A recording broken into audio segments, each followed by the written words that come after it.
Good evening, ladies and gentlemen. Bonsoir, mesdames et messieurs. Bienvenue au Festival Tout-Monde. Welcome to the Tout-Monde Festival. First of all, thank you very much for being here. You're participating in a quite particular moment here at the Pérez Museum in Miami, as it's the official launch of this first Caribbean Contemporary Arts Festival in Miami. In partnership with the Pérez Museum, with the Wolfsonian FIU, with Mana Contemporary, and also with the Little Haiti Culture Complex. So my name is Vanessa Zelk. I'm the culture attaché of the French Embassy, and I will do my best to guide you through the program today and also through the 4 days program of this festival. I hope that you all received a program at the entrance, so you can follow the program. It's 4 days, 4 venues, with more than 20 artists from the Caribbean. So I will just start to introduce actually the speakers and let you know how it will go tonight.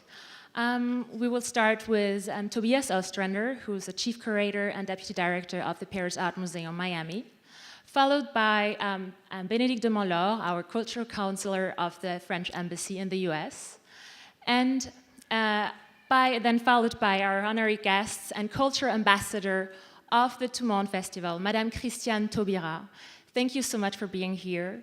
So our culture ambassador and former French Minister of Ministry. And we're very honored to have you here, and we can't wait to hear you. So I won't be long, and I just leave the space to Tobias. Thank you very much.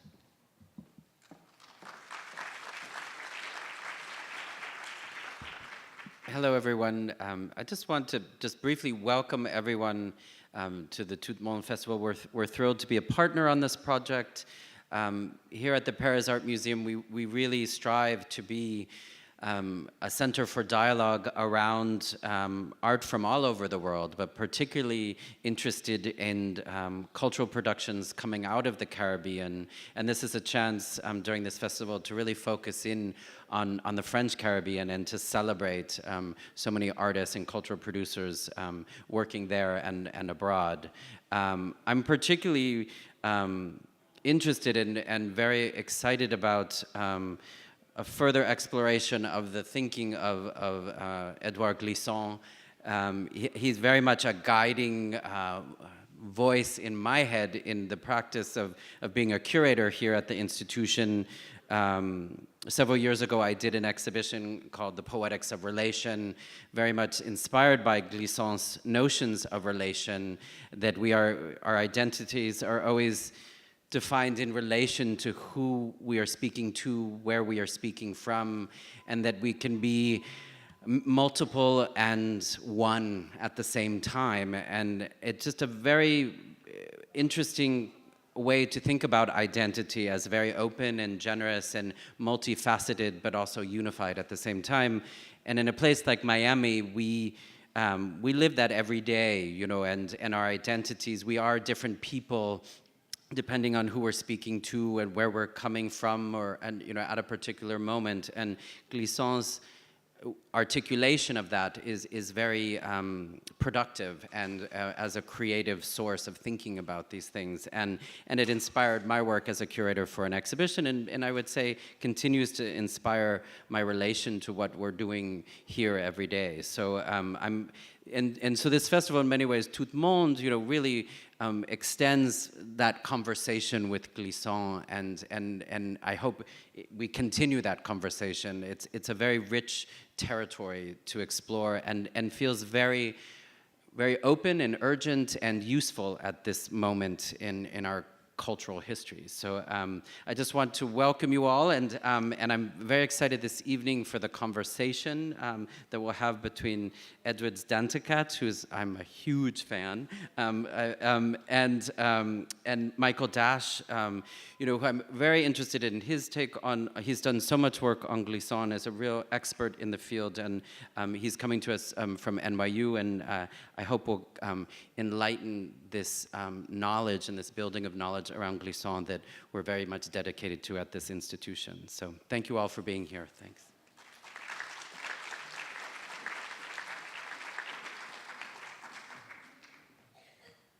Good evening. My name is Bénédicte de Montlore. I'm in charge of the cultural branch of the embassy. Our headquarters are in New York, but we have 10 offices in the US, including here in the Consulate General. And I want to welcome also our friend Clément Leclerc, the Consul General. And it's headed by Vanessa Selk, who is really the driving force behind this festival.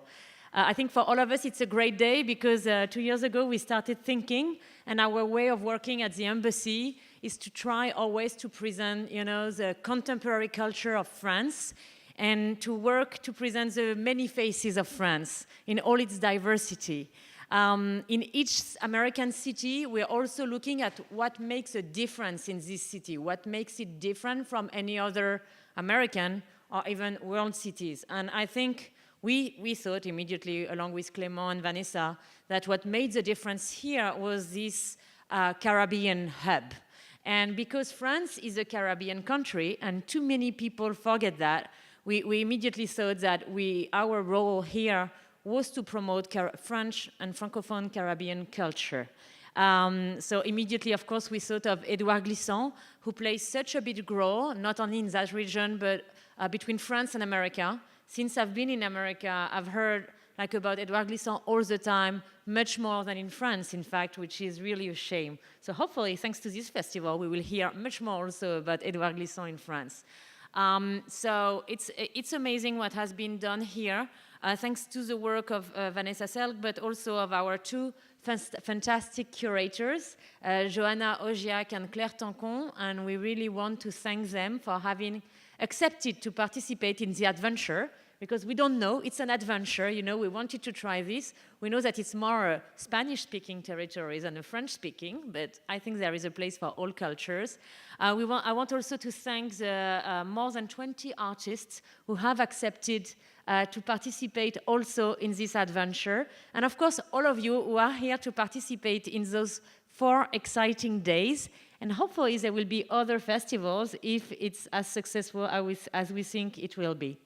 None of that would have been possible without our partners. So first of all, of course, the institution, which have accepted to welcome this festival. So of course here, this amazing museum, the Pérez Museum, but also the Wolfsonian, where we will be tomorrow, the Little Haiti Cultural Complex, and Mana Winwood. All this festival has been built with our partner foundation, the private foundation, France Florida Foundation for the Arts, and I know that the chairwoman is here, and thank you so much, because the French government, we can do some things, but we can really do much more with all our private partners. Thank you also to Third Horizon, the Fountainhead Residency, French Arts Associate, Street Art for Mankind, New World Schools of the Arts, l'Institut Tout-Monde, and also the generous support of Institut Français, le ministère de la Culture, la Direction des Affaires culturelles de la Martinique, de la Guadeloupe, de la Guyane, Martinique Tourism Authority, Guadeloupe Islands Tourist Board, Comité du Tourisme de Guyane, the Greater Miami Convention and Visitors Bureau, and Miami-Dade County Cultural Affairs, Norwegian Air Shuttle, Heiko, and Rome Clément, as well as Tropic Astrium Martinique, Hyatt Regency Miami, Books and Books, Creole Magazine, Mediafor, Niake Concept, and Prism Art Fair. Just by this list of partners, you can see how much work is behind this festival. And I think it's really a community experience, which makes it even better. So now it's my honor. We've been following each other. It's my honor to introduce our former Minister of Justice, Mrs. Christiane Taubira, who for the 3rd time this year makes us the pleasure to be in the US territory for different themes. Before it was feminism, and this time it's Caribbean. For those of you who don't know her, even if I have some doubts about that, I'm sure you all know her, but Mrs. Taubira is a French politician. In 1993, she founded the Guyanese party Walwari and was elected member of the National Assembly of France. She was an adamant advocate for the 2001 law, which established the Atlantic slave trade as a crime against humanity.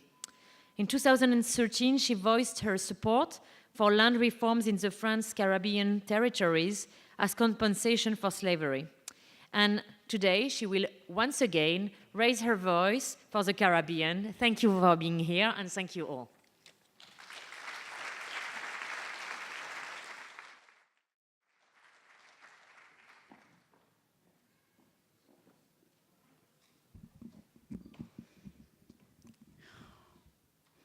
Il est passé le temps d'attendre la venue du temps. C'est d'Octavio Paz.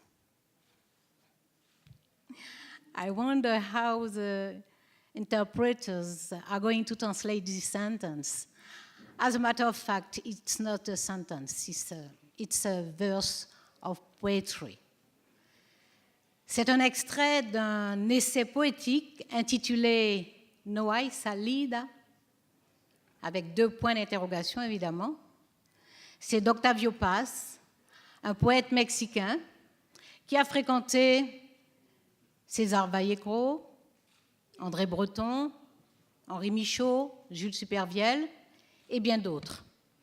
Et si je commence par ce poète mexicain, pour une rencontre, et je dis bien une rencontre, pas un rassemblement, une rencontre entre les Caraïbes et les Amériques, toutes au pluriel, et au sein même des Caraïbes, un morceau de continent, la Guyane.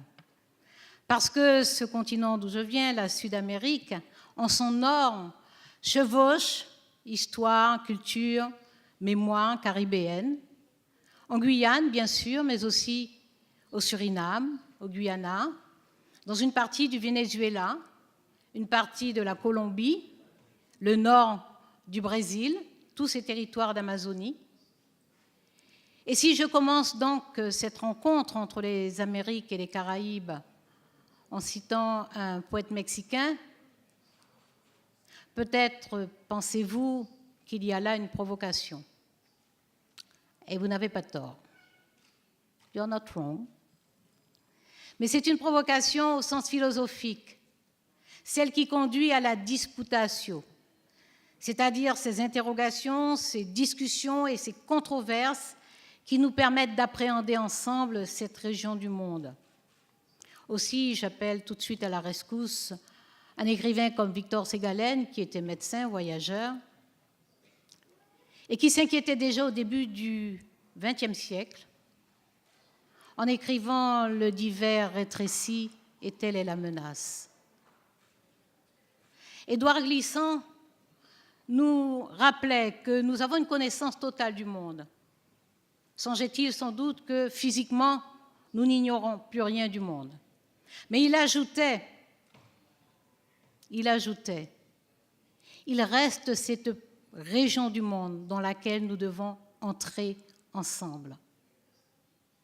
Il ne s'agit donc ni de conquête, ni de découverte, avec ou sans guillemets, mais d'une disponibilité pour une expérience commune, fortement symbolique, éthique, poétique, politique, une expérience commune d'appréhension sensible et cognitive du monde, de compréhension partagée du monde, de prise en charge solidaire du monde.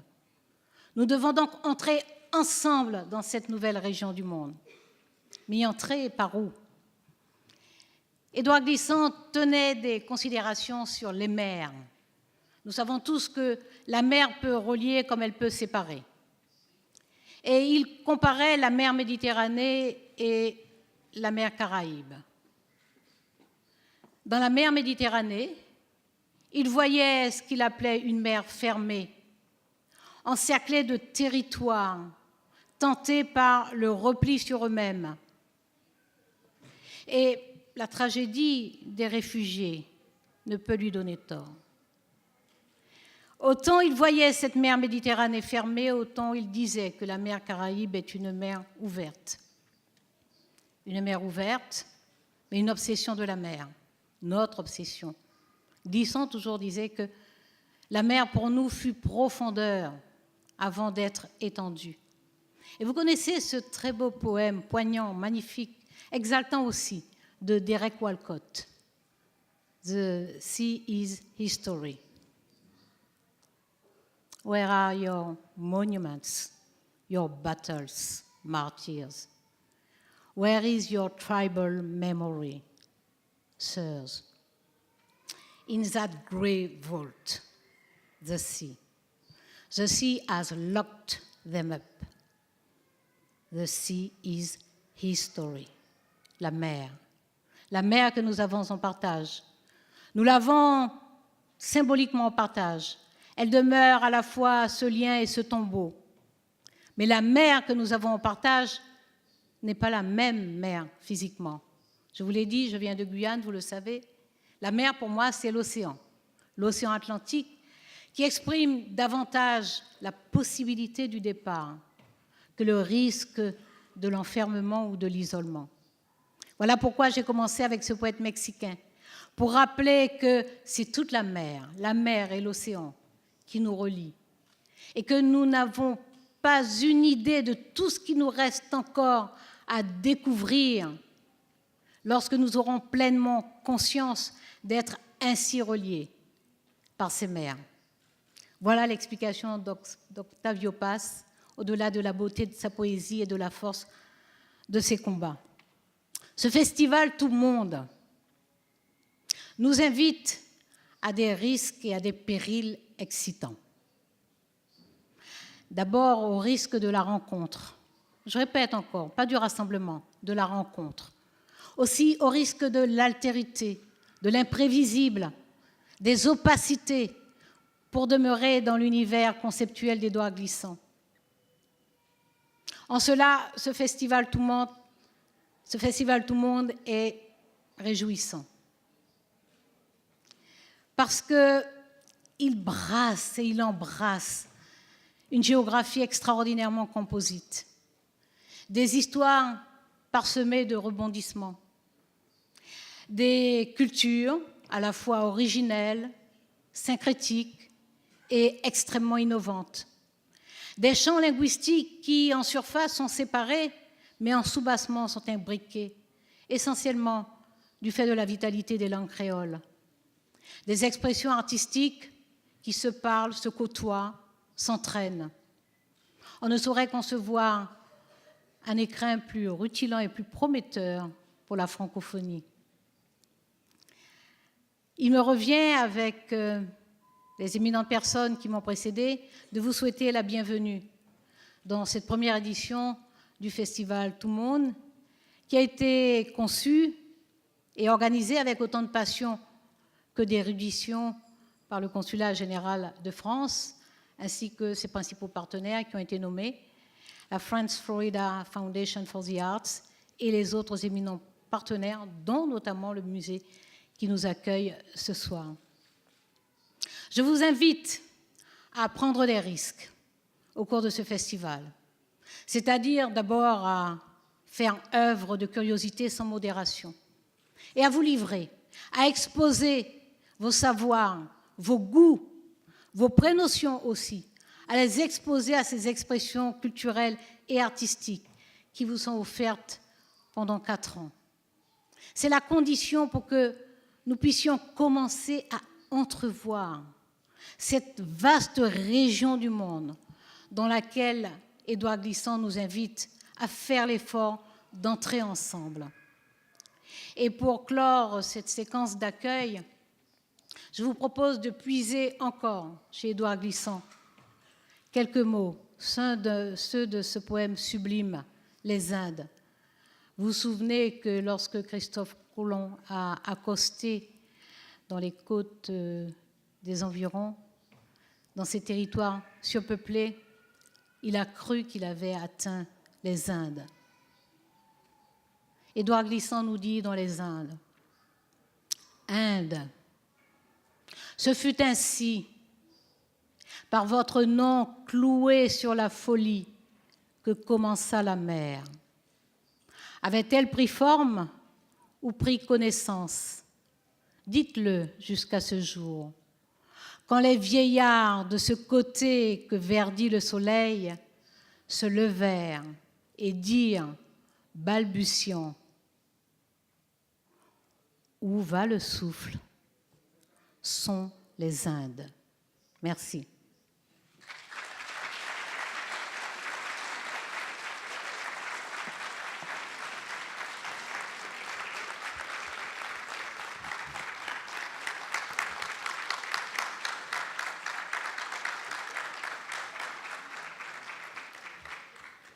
Je remercie les précédents orateurs pour leur message fort sur la Caraïbe francophone, mais pas seulement, sur l'ensemble de la Caraïbe. So, indeed, this festival is not only about French-speaking Caribbean, but about the whole Caribbean and a global vision. And it's very important for us to have a dialogue with the neighbors. This is why we're going to have a conversation introduced by Tobias Ostrander with Professor Michael Dash and Edwige Danticat, respectively from Trinidad and Tobago and Haiti, who will have a conversation that unfortunately, Patrick Chamoiseau was supposed to have, and we are missing him tonight. He could unfortunately not make it, but I'm sure that the conversation will be still very interesting as we have two experts on those questions, and they will explore, present to you the ideas of the Tout-Monde, of Edouard Glissant Tout-Monde, its meaning, its relevance and significance in politics and arts. Thank you, please. Bonsoir tout le monde. Madame la ministre, merci pour votre présence parmi nous. J'espère, on a été très émus par vos remarques et surtout le fait que vous pouvez réciter des poèmes comme ça, sans des notes, c'est très impressionnant.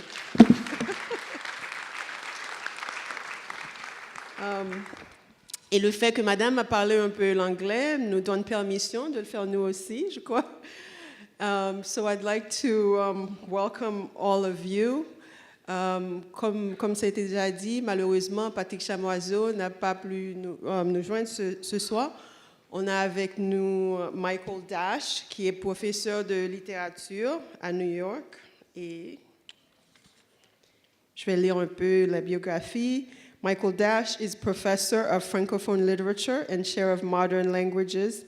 He is now professor of French at New York University after having been director of Africana Studies. His publications include Literature and Ideology in Haiti, Haiti and the United States, Édouard Glissant, The Other America, Caribbean Literature in a New World Context. Donc, on a pensé faire tout ça en 3 rubriques, en parlant de Glissant et le Tout-le-Monde. Et notre discussion, ce sera définir premièrement le Tout-Monde, discuter un peu ce que c'est, et puis la Caraïbe et l'art. So our discussion will happen in three sections. And we will talk about Glissant, try to talk about this whole notion of the Tout-Monde and what it means to us, and talk about the Caribbean in general, and then talk about Glissant's relation to art. So for those of you who may not be familiar with the work of Édouard Glissant, he was born in Martinique and died at the age of 82 in 2011, and was one of the most important writers in the French Caribbean. Glissant is mostly known for his theory, I think in many circles, but he started out as a novelist and a poet who wrote such books as Poétique de la Relation, Traité du Tout-Monde, which is inspired the name of this conference, and Philosophie de la Relation, Philosophy of Relation. And his work includes 8 novels, 9 poetry collections, 1 play, and 15 collections of poetry. So, Michael, the last time I saw you and Édouard Glissant together was at your wedding, and he was, as you know, the way he always was, kind of pensive. He looked like he was thinking even at a wedding. So I'd like to think he would like this party. He liked gatherings in his honor. So maybe we'll start, and also there'll be times for questions afterwards. On aura du temps pour les questions après, si vous pouvez penser pour votre question. So how do you define the Tout-Monde, which is the theme of this whole festival? What is the Tout-Monde? And maybe you've had talks with Glissant. What did it mean to him, and what does it mean to you? Okay, well, since you began on a personal note, usually when I found myself speaking about Glissant, he was in the room, but he would sit at the back of the room with his eyes closed. And at the end, he would come to me and said, "Tu n'as rien compris." So, with that in mind, I will tackle this particular question. I'll do it in English. I suppose it will be translated. The idea of the Tout-Monde has caught on. It clearly has caught on, and it emerges from Glissant's thought. And I think that sometimes it's better not to grab the abstraction and try to pin it down. You go back to the beginning, to where the idea comes from, and you understand it better. That's the way I would do it. And there are a couple of things you need to keep in mind when it comes to this question of the Tout-Monde. First of all, think of the formation that Èdouard Glissant had. He's trained as a continental philosopher, and anyone who knows anything about French philosophy or continental philosophy knows that there are no easy definitions. If you read your Foucault, your Derrida, your Descartes, these are concepts which allow you to think. They are not concepts that are easily seized on and applied. So that's the first thing I think you need to keep in mind, in fact, with everything that is associated with Glissant's thought. The second thing to keep in mind is that he always saw himself as a poet. So this is someone who intervenes in philosophy poetically. Philosophy, for him, is about rationalist thought. It's about definitions, it's about synthesis, it's about structure. The poetic intervention in philosophical thought was to undo all of this. And therefore, whenever you think of his concepts, think of the way in which he's undoing philosophical structures in the concept.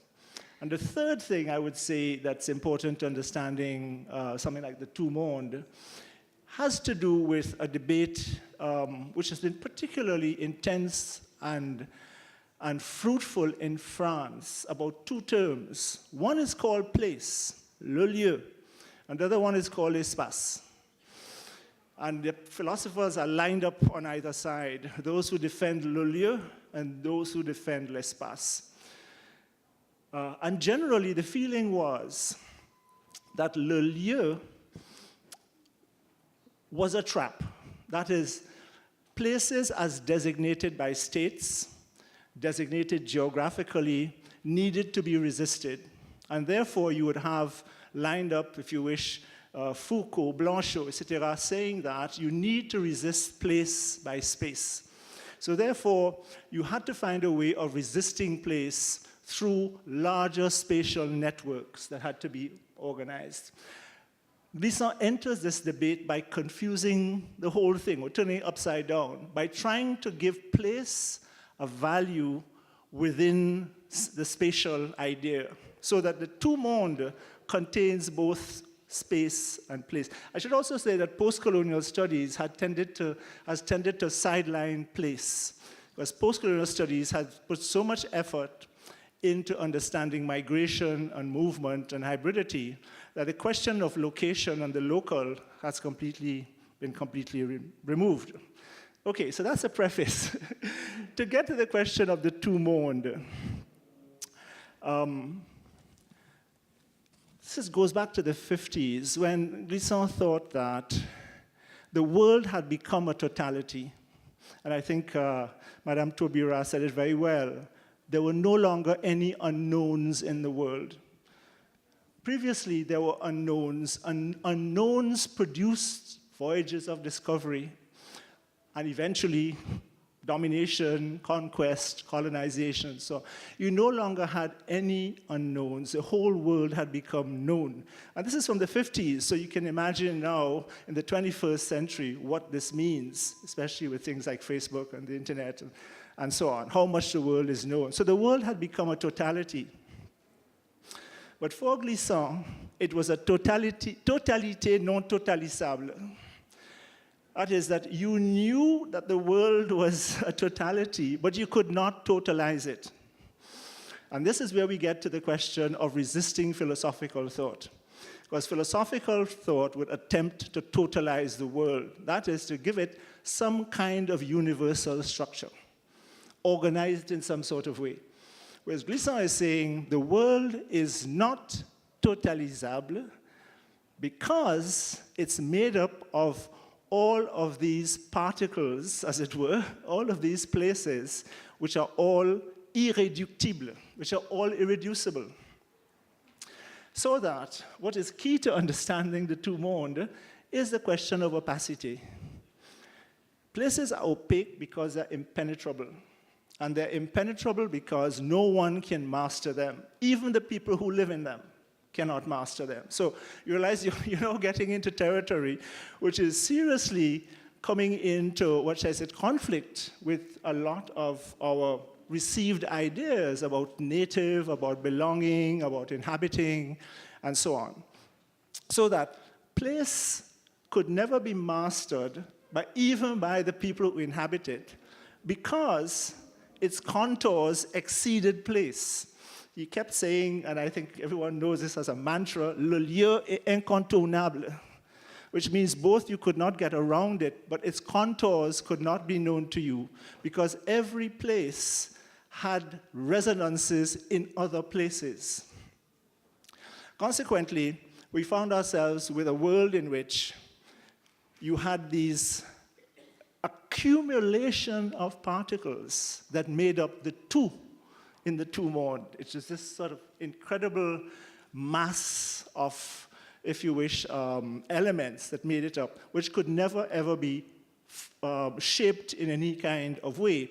And for Glissant, one had to understand this concept in order to enter the 21st century, because we are going more and more in a direction where the shaping of the two into some sort of universal has become impossible, and that we now have to live, in order to enter this nouvelle région du monde, live with the idea of a world in which these are these non-totalizable elements which make up the Tout-Monde.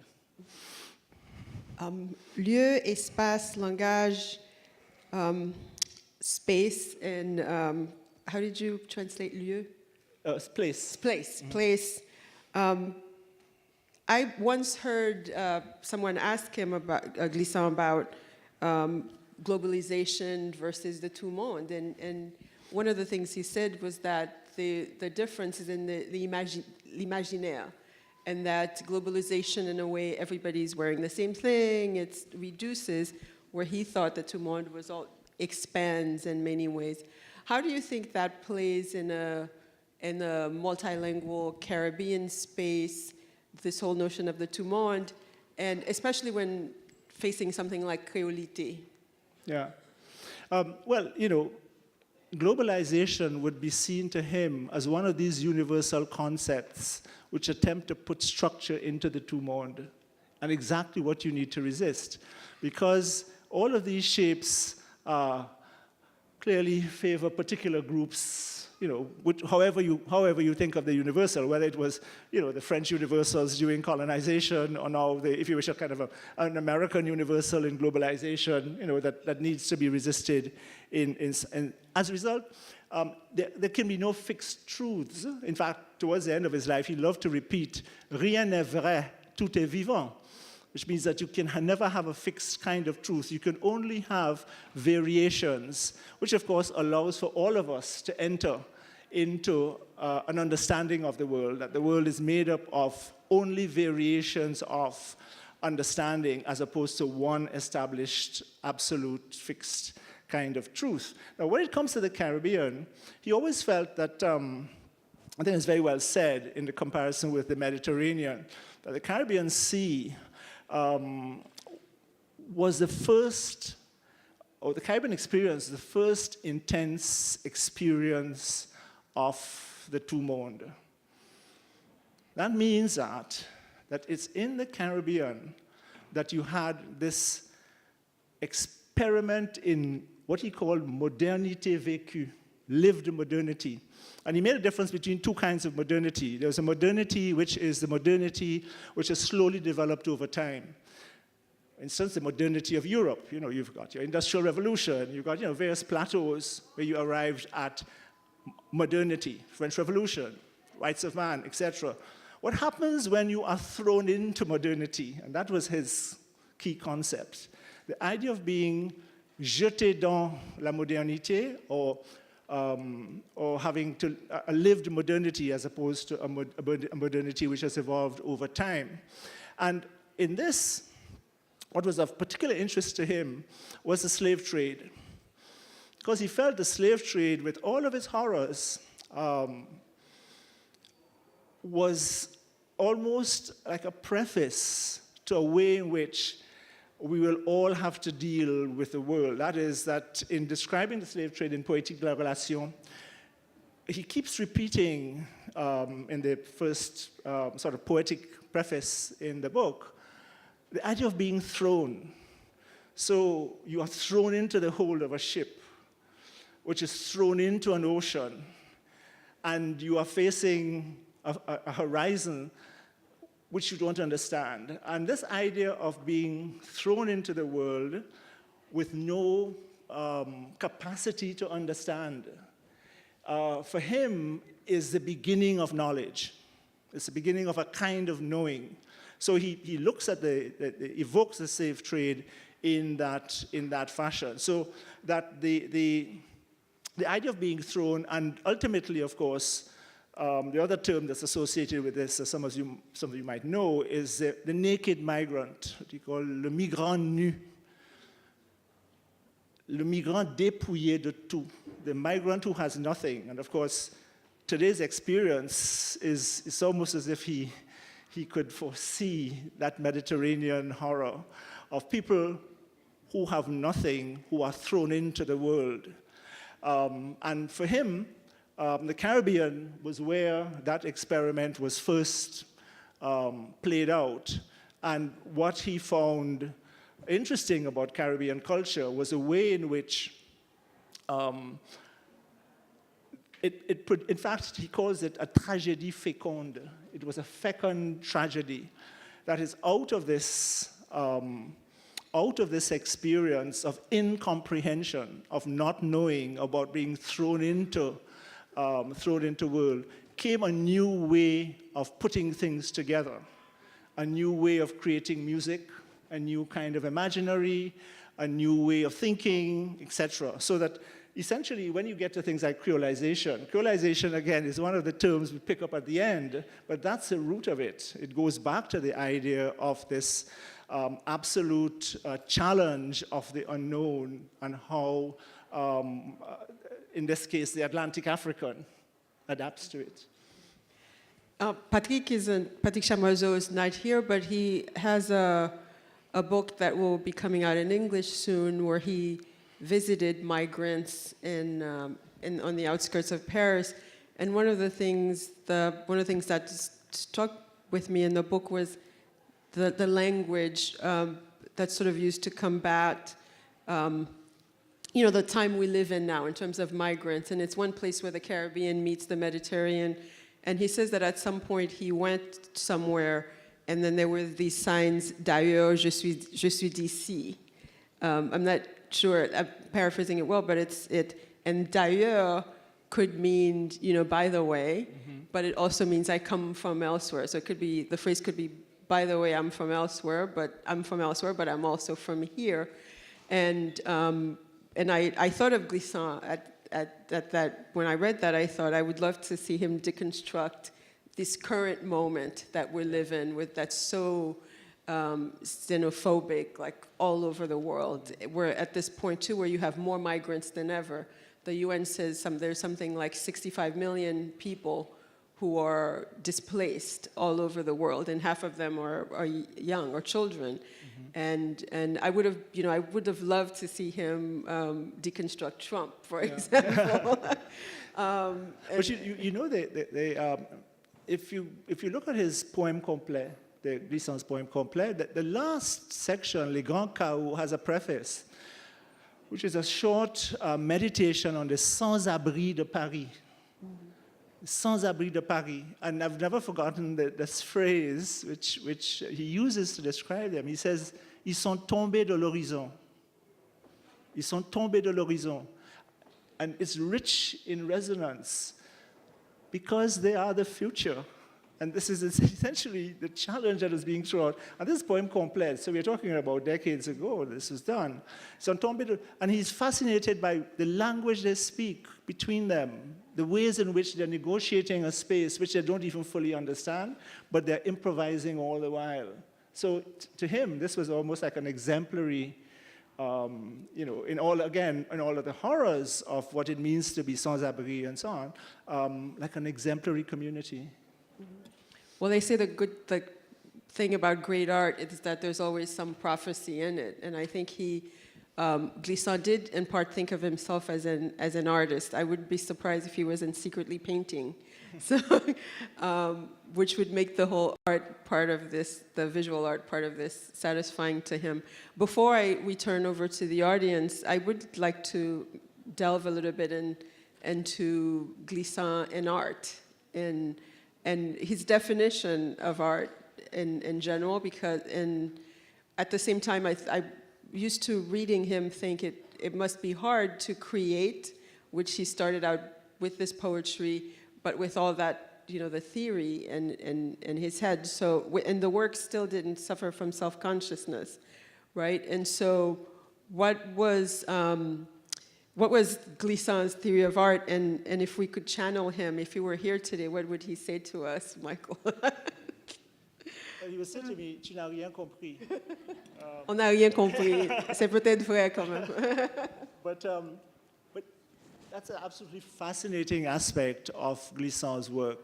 Glissant, I think, is first drawn to art because of the particularly the work done by the Surrealists on art. Remember that the Surrealists felt that art was in advance of literature, that art could do things that literature could not, and they were pretty strong on this question.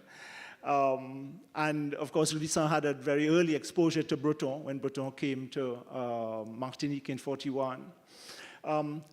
When he goes to Paris in the 1950s, Glissant is exposed to artists, particularly from the Americas. Cardenas, Lam, Mata, and others as well, but those are some of the big names at the time. And I think that Glissant's thinking actually goes back to that encounter with art. And there are a couple of things. I mean, I don't think I can give you in any kind of a systematic way, his theory of art, but there are a couple of things we need to keep in mind. I think, first of all, Glissant was really struck by the fact that that artists did not reproduce the world. They didn't paint the world. At least the artists he was interested in were not mimetic, did not paint the world.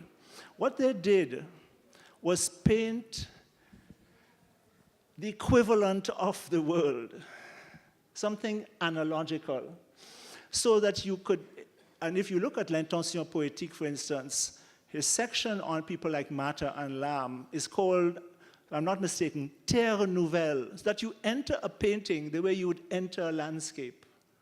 You literally could enter it. And I think that there, first of all, he felt that this was something that literature had to learn to do. It had to learn in the same kind of way not to reproduce reality, but to find analogies to reality, which would allow us to enter literature, literally almost as a thing. So that's the first point.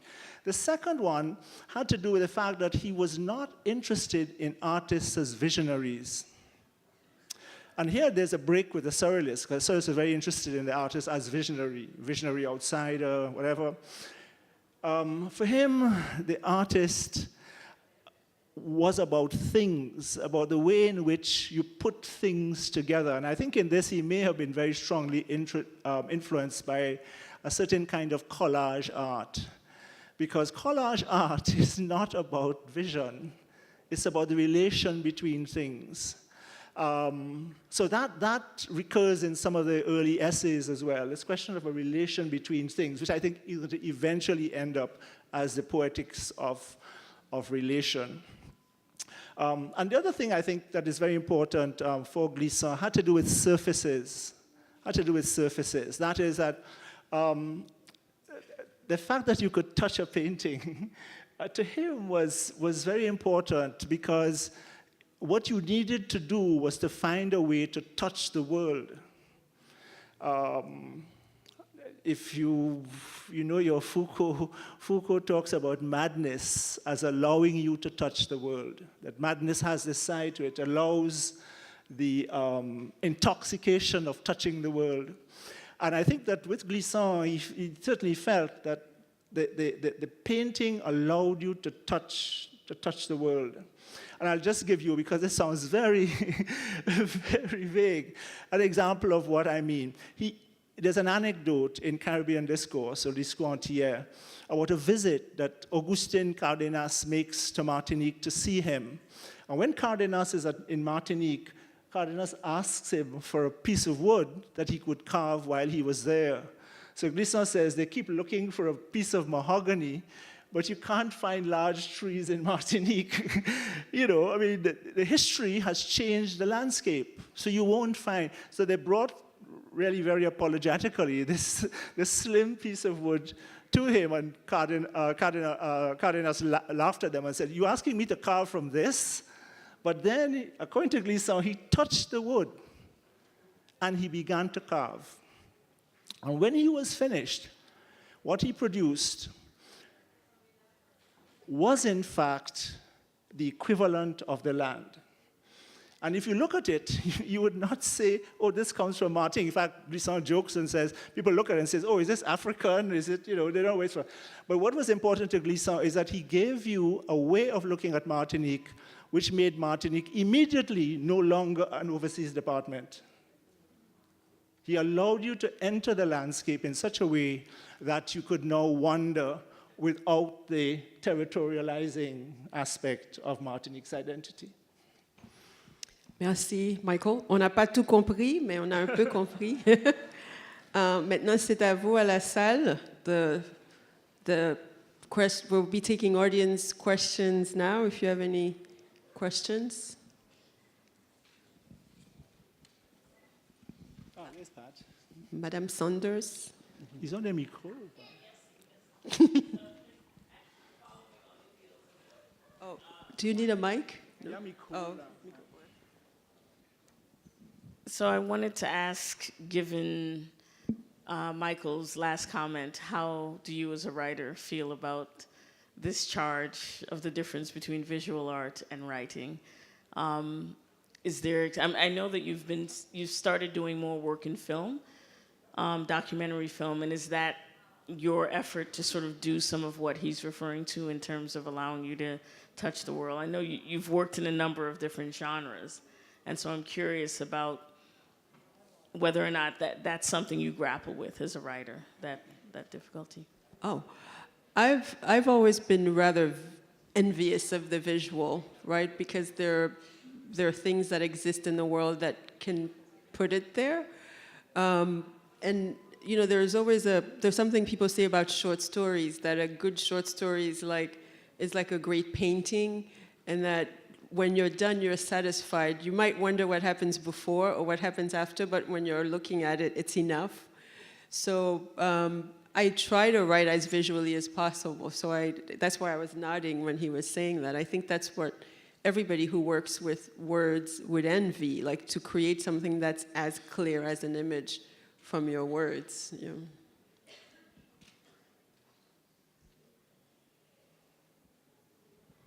Pas de questions?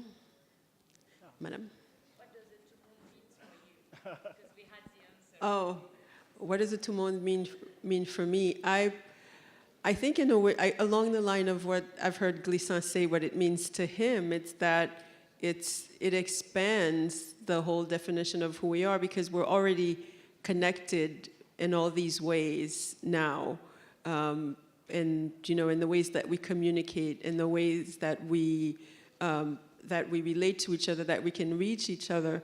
Yet I see the Tout-Monde as sort of a resistance of what has surfaced, in reaction to that connection, is in certain quarters an increased desire to build walls, to tighten borders. So what I've always seen the Tout-Monde as an acknowledgement of our commonality, of our humanity, because ultimately it's true that say if the planet fails, some of us will last longer on the boat, but maybe some of us will perish sooner, but we have a common destiny.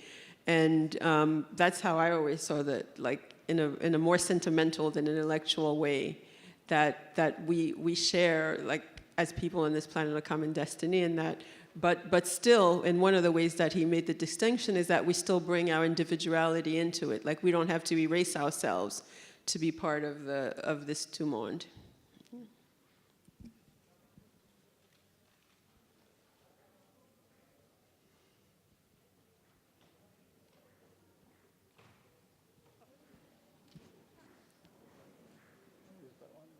Yes, thank you very much for the lecture. I really appreciate it, and I'm sure as everybody else does.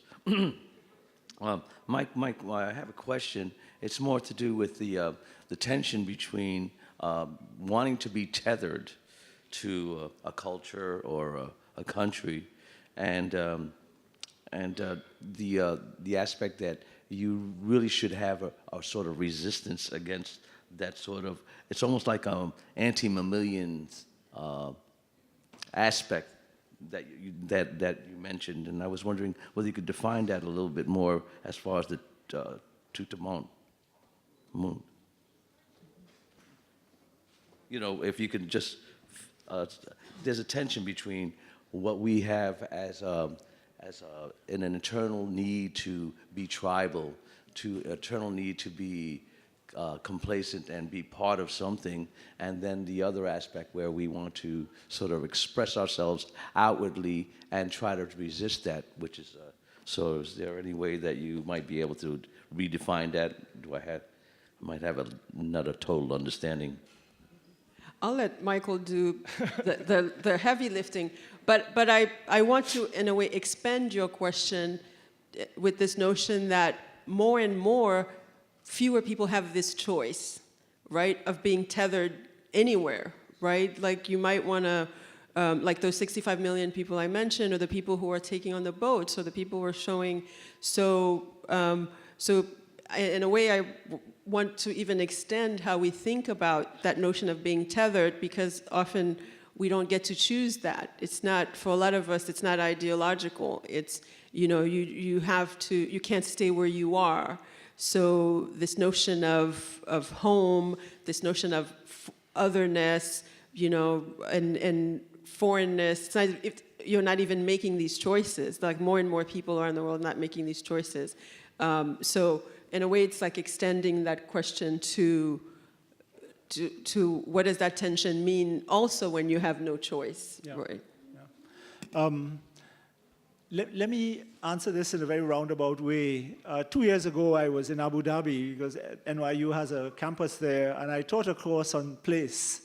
In that campus in Abu Dhabi, everybody comes from everywhere else, so I thought it was a great thing to talk about. And I used a book called The Songlines by Bruce Chatwin.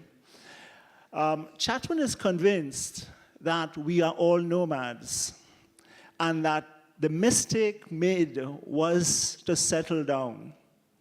And actually, he uses an interesting example in the book. He says, how do you calm a crying baby? You've got to walk with it.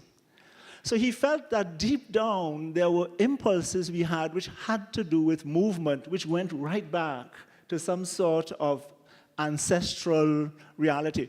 Our entire world is now tied to the idea of the sedentary. That's why the borders and so on are so important. It's a sedentary, it's about being tethered. And I think that thinking of, let's say, from Chatwin to Glissant, revives the idea of the nomad, the idea of what Glissant calls errance, the idea of movement as being far more human, frankly, than being too emplaced, as it were. The importance of the idea of movement. And of course, there are philosophers who insisted on moving while they thought. They thought walking. Le promeneur solitaire, with Jacques Rousseau. So. And it's interesting too, because now mobility is both a privilege and a curse in some ways, right? If you're cosmopolitan, if you're international, and you have that kind of mobility, yeah, you're extremely privileged. Yeah, I mean, I suppose you could be mobile the way I am, in the sense that I am staying at the Hyatt and I was around the pool today and I left New York. But I think there's a more crucial kind of mobility which really unsettles you.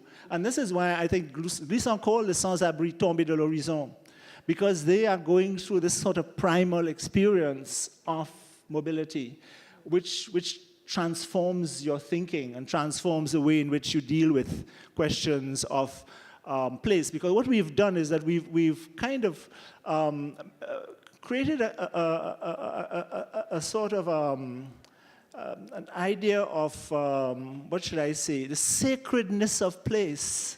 You know, I asked my students in Abu Dhabi, which place are they attached to? And they all went back to the place where they were born. I said, but that's stupid, because other people live there now. It's not yours. You know, why are you going back to it? But we keep endowing, you see, these places where the idea of a sacred, and that's where the idea of the exclusive comes in, you know, and then you know, you see how it works from there. So that if you can conceive of yourself much more in terms of the errant or the mobile, then you can actually choose where you want to be tethered, which might be an interesting possibility. You could be tethered in somebody else's place.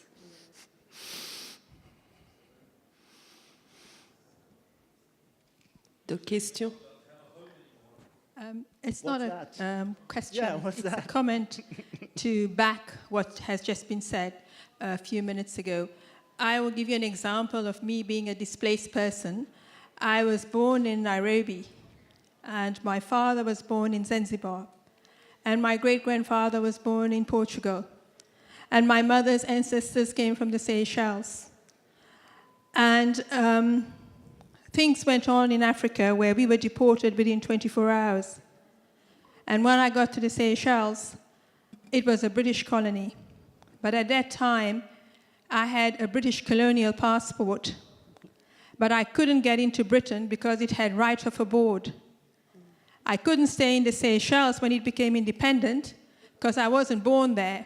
My mother wasn't born there. My father wasn't born there. So I left the Seychelles and went to the UK because it was a British passport. When I got to the border, they let me in, but I had no status. Because I was born in a country, traveled in so many different countries, and never stayed in a country long enough to get the citizenship. So I ended up in the UK for about 10 years, not being able to move out of the UK without any status. Eventually, I got my status. I married an Indian.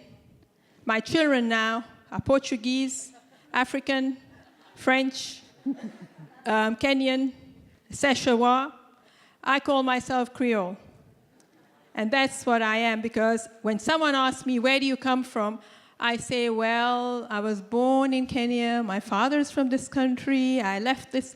And therefore, it leaves you with a situation where you sort of feel that you belong to many different places.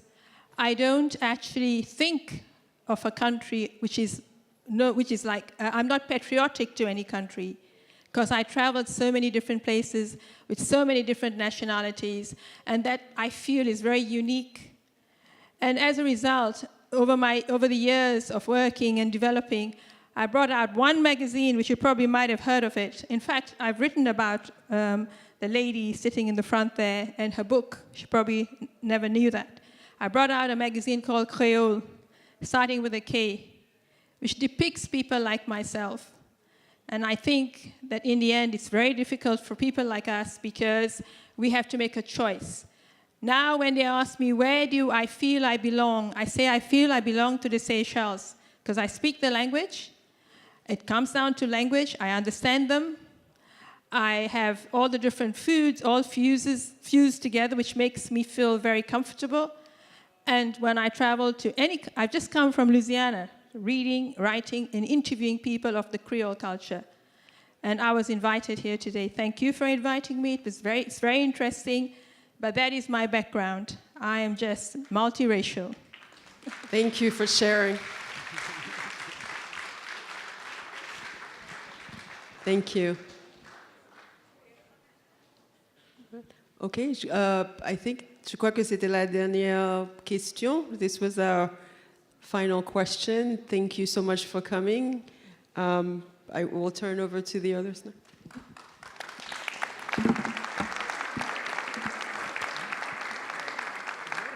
Thank you very much for this introduction on the Édouard Glissant's Tout-Monde. If he were here, he would say, we haven't understood. But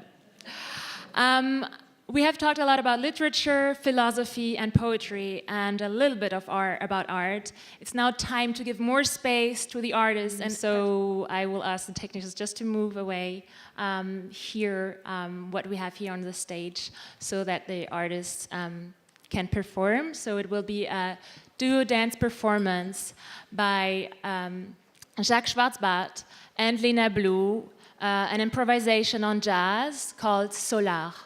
Thank you very much.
Et je suis très contente aujourd'hui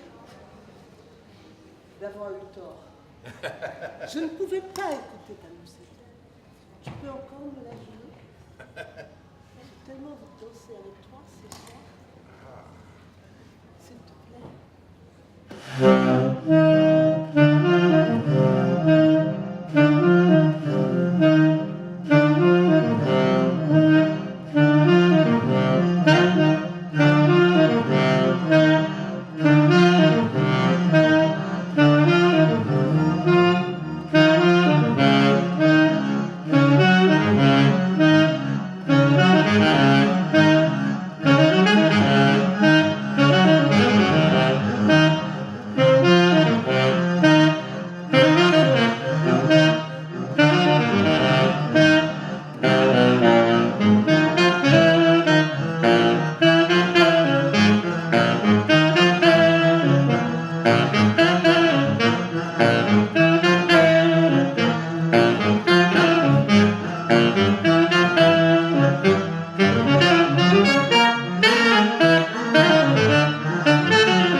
Here they are, Johanna Auguiac and Claire Tancons. Thank you. Thank you so much, Vanessa. Hard acts to follow. Please forgive us some emergencies. The festival kept us behind the curtains, but there could be no better introduction to our programmation but this unprecedented collaboration between master jazzman, composer, and sax player Jacques Schwarz-Bart and maestrina, dancer, and choreographer Léna Blou. So,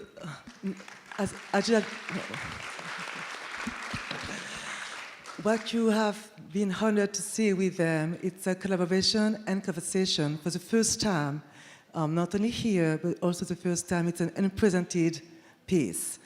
Not only Jacques and Léna shared, a common island with all its specific imaginary, Guadeloupe, but also, as you have been witnessed, they share also a traditional dance and music entitled Guoka.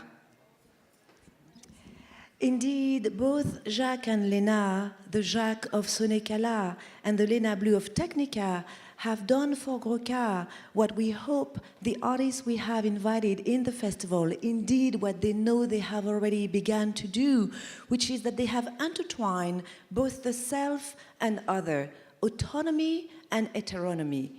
The idea of the Hétéronomonde edition as the first of the Tout-Monde Festival was born of the desire to revisit that vexing question of autonomy, that which does indeed govern the relationship between the French Antilles and France, the rest of the Caribbean, and the world, but to do so not through the acne tropes of the past, of the 40s and 60s, but instead to think about the ways in which the French Antilles can become thought leaders in terms of beginning to define new modes of governance. And we think in political terms, we speak in aesthetic terms, we speak in psychological and emotional terms, in all the very ways that artists give shape, form, and meaning to the poetics and ethics of the Tout-Monde.